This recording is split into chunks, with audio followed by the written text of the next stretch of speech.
Жүкті әйелдер қалыпты жағдайдағыдан өзгеше күтім мен сақтықты қажет етеді. Сақ болуы тиіс әрекеттерге көңіл бөлгені жөн. Олай етпесе, құрсақтағы сәбиге зиян келуі әбден мүмкін.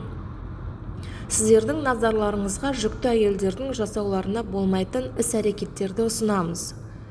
Жүктілік кезінде аяғы ауыр әйелге дұрыс күтім қажет. Әйелдің денсаулығы мен жалпы жағдайы іштегі ұрыққа тікелей әсер етеді.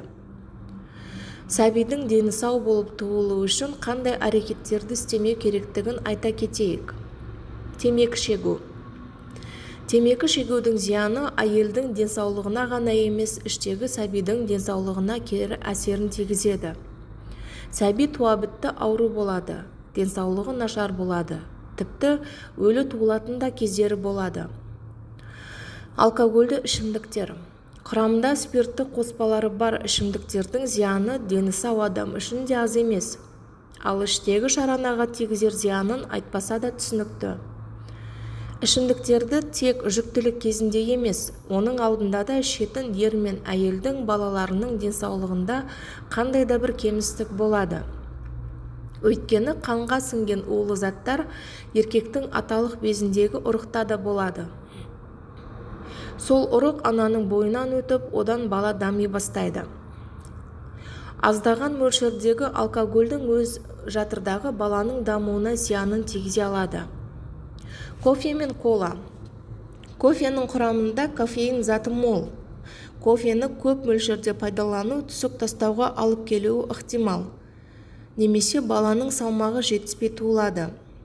Сондықтан, болашақ сәбидің денсаулығы үшін біраз уақыт кофеден бас тарта тұрған абзал. Дәл кофе секілді жағдай кола ішкен кезде де болады. Сондықтан коланың орнына табиғи минералды суларды немесе жай суларды пайдаланған жақсы болады. Кейбір зиянды азық-түліктер. Аяғы ауыр әйелге шикі ет, теңіз өнімдерін, жұмсақ ірімшік жеуге болмайды және пастерелденбеген сүт ішуге болмайды. Мұндай жағдайлардың салдары түсік тастаумен не болмаса баланың кемтарлығымен аяқталу қаупі бар. Шаш бояу. Шашты бояуға арналған бояғыштардың құрамында зиянды химиялық қосылыстар көп. Ол аллергия тудыруы мүмкін. Жүктілік кезінде гормональды өзгерістер болады. Нәтижесінде шаш ұсқынсыз күйге түсіп кететін кездерде болады. Бірақ сұлулық үшін болашақ сәбидің өміріне қатер төндіріп керегіне. Ауыр зат көтеру, еңкею және жылдам қимылдау. Ауыр зат көтеру денеге күш түсіріп, буындар мен омыртқаны шамадан тыс шаршатады. Жүкті әйелдер үшін 3,5 келеден артық ауырлықтағы заттарды көтеруге болмайды. Қатты еңкеюге және жылдам қозғалысты қажет ететін әрекеттерді істеуге болмайды. Мұндай әрекеттер ана мен баланың денсаулығына кері әсер етеді. Іштегі баланың дене мүшелері жылдам қозғалыстың нәтижесінде соққалады. Аяққа тік тұру. Аяғына тік тұрып жұмыс істейтін аналар әрбір сағат сайын 5-7 минуттай орындыққа отырып аяқтарын жазып, демалдырып тұру керек. Егер демалып отырған кезде аяғыңызды аздап жоғары көтеріп тұратын зат тапсаңыз, аяқтарыңыз солай қойыңыз. Ол сіздің аяғыңыздың қан айналымын жақсартады. Үй шаруасындағы жұмыстар.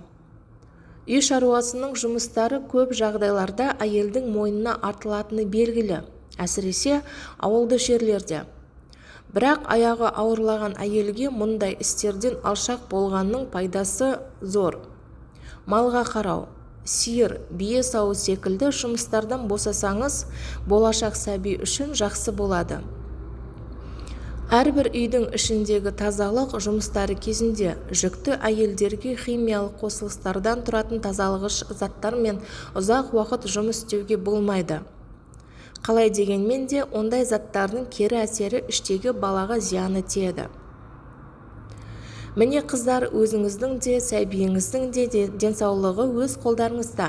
Мына жаман қасиеттерден құтылып, дүниеге дені сау бала алып келейікші. Менің пайдалы кеңестерім ұнаса, каналыма жазылып пікір қалдыра кетіңіздер.